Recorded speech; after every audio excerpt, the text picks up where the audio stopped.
Welcome back to our Catechism series.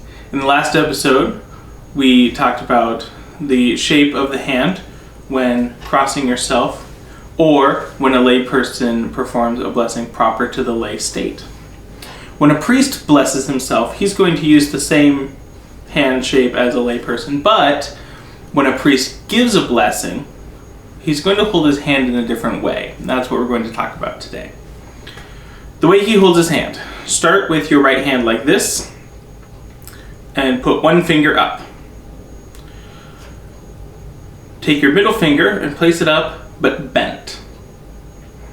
The next part's the tricky part. Take the ring finger and the thumb and cross them over each other to make something like the letter X. And then the pinky comes up and is also bent. So in total, the hand shape is like this. The index finger is extended, the middle finger and the pinky are both bent, and the thumb and ring finger cross each other approximately at that first knuckle. So when a priest gives a blessing, he will hold his hand like this and make the sign of the cross. Why does he hold his hand like that? Well, what he's doing is he's using his fingers to spell something. In Greek has an alphabet just like we do, and what he's doing is he's spelling something in Greek. And what he's spelling is ICXC, which is how you abbreviate the name Jesus Christos, which is, of course, Jesus Christ. And so ICXC.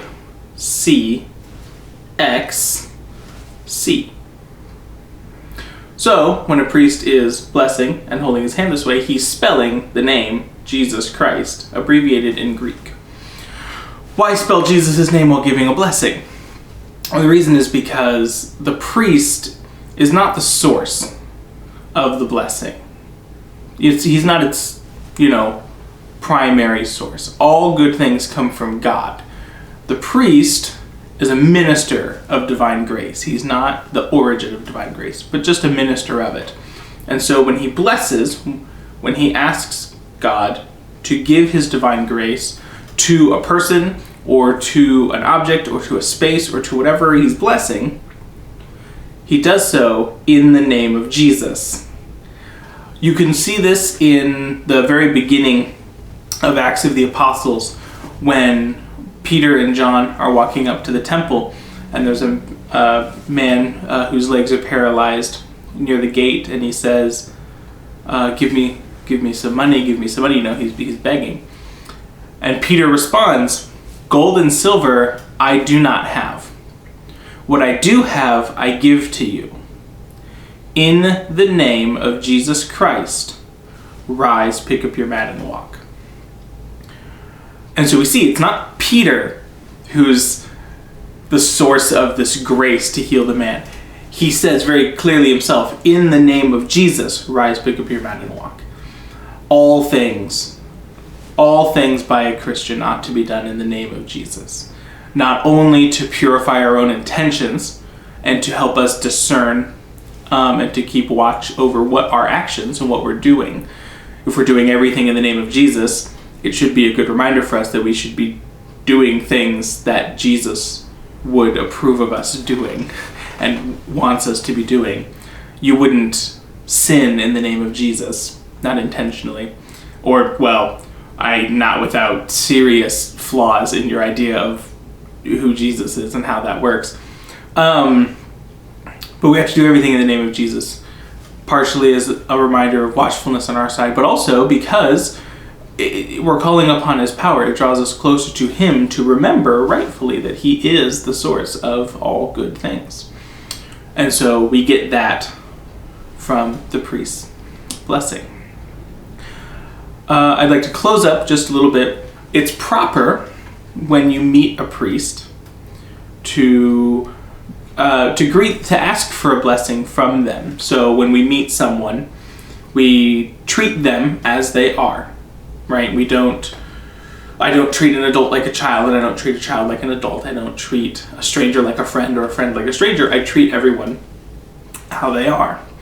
And a priest, because of who they are, by the merit of their ordination, they're one of their jobs. They're a spiritual father. And so it's proper to ask for their blessing when you meet them. And so the way to do that is to take your hands and put them like this. I believe putting the left on top of the right is more normal in this instance. Put your hands out to them and say, "Father, bless." The priest will take his hand. He will make the sign of the cross over your hands, and then he'll place his hand in yours. So you're holding your hands like this, and he's got his hand there, and then you bring it up and kiss his hand. And that's it. That's the normal way to greet. And then from there you go, "Father, how are you?" And, it's good to see you, and all these things. So you go from there. But it's and then the same when you're saying goodbye to a priest, whether he's leaving or you're leaving. If he's leaving a gathering of people, it'd be more normal for him to just give a blessing to everyone all at once. But if, say, you're at a gathering of people after the liturgy, when there's, everyone's there, but you're heading out, during, say, the meal after the liturgy or something like that, while you're saying goodbye to everyone, goodbye Jim, goodbye Carol, goodbye everyone, you would go to the priest and you say, "Father, bless." He would give your blessing, kiss his hand, say, "Have a good day, Father," and head on out. A couple things to note. When you're greeting or saying goodbye to a bishop, you don't say "Father bless," you say "Master bless." So that's just a little bit of difference the way that we address a bishop versus a priest.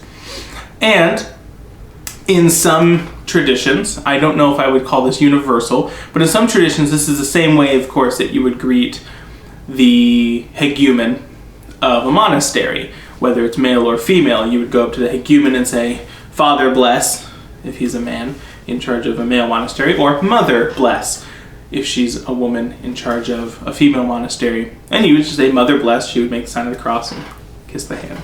Things like that, because you're entering into their jurisdiction. And it comes from this sort of this authority that they have. You address the person who represents Christ as head of the church. Whoever represents Christ as the head of the church, local jurisdiction, whether that's a parish, monastery, eparchy, etc., you greet them in this way. You ask for their blessing. It's a way of recognizing their role as the head of the church in the local area, and the right authority that they have over that. And it's just wonderful to get blessings. So why not?